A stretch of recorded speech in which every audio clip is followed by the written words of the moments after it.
भारत की धरती, जहां अनगिनत साम्राज्य उठे और गिरे। हजारों साल की इस गाथा में कुछ नाम तो सदियों से लोगों की जुबां पर बने हुए हैं और कुछ इतिहास की धुन में छिप गए। परंतु आज हम एक ऐसे साम्राज्य की बात करेंगे जिसने गुमनामी के पर्दे के पीछे से इतिहास को बदलने का साहस किया। एक साम्राज्य जिसकी नींव एक ऐसे नायक ने रखी जिसे कोई नहीं जानता था, पर जिसने पूरी दुनिया को चौंका दिया। कौन था वो? क्या थी उसकी योजना? और कैसे इस साम्राज्य ने पूरे मगध पर राज किया? चलिए इस रहस्यमयी सफर पर चलते हैं। यह कहानी शुरू होती है 5वीं सदी ईसा पूर्व में, जब मगध का हर्यक वंश अपने अंतिम दिनों में था। राजा नागदासक, जो इस वंश का अंतिम शासक था, अपनी विलासिता में इतना डूबा हुआ था कि उसने राज्य की ओर ध्यान देना ही बंद कर दिया था। प्रजा तंग आ चुकी थी, चारों ओर अराजकता का माहौल था। मगध के लोग अब एक ऐसे नेता की प्रतीक्षा कर रहे थे जो उन्हें इस अंधकार से बाहर निकाल सके। और तब धीरे धीरे एक व्यक्ति अपनी पहचान बना रहा था। वह कोई राजा नहीं था, ना ही कोई योद्धा।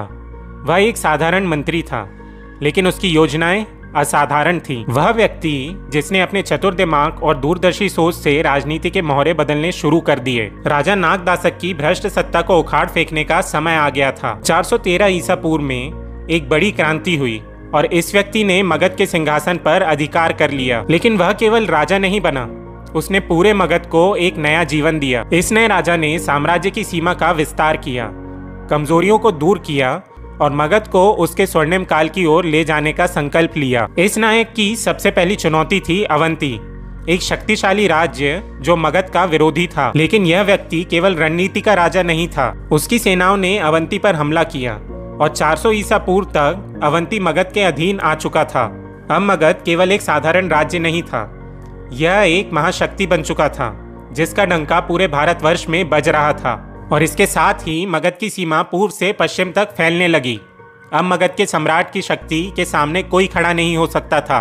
इस महान शासक ने मगध की राजधानी को वैशाली से हटाकर पाटलिपुत्र में स्थानांतरित किया। पाटलिपुत्र गंगा और सोन नदियों के संगम पर बसा एक अद्भुत नगर, जहां से साम्राज्य को नया जीवन मिला। यह न केवल प्रशासन का केंद्र बना, बल्कि व्यापार, संस्कृति और कला का भी प्रमुख स्थल बन गया।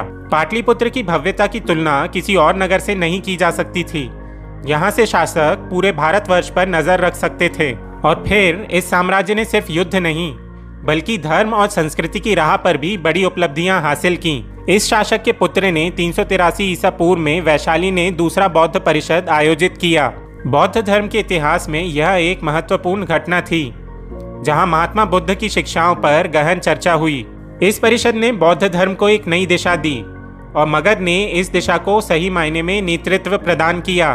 परंतु जैसा कि हम जानते हैं, हर महान साम्राज्य का अंत होता है। इस साम्राज्य को भी एक नई शक्ति ने चुनौती दी, महापद्मनंद, जिसने मगध की ओर अपनी निगाहें जमाई थीं, जिसने इस साम्राज्य को परास्त किया और नंद वंश की नींव रखी। यह साम्राज्य जिसने इतना गौरव देखा, अब इसका अंत हो चुका था, लेकिन इस साम्राज्य की कहानी हमेशा अमर रहेगी।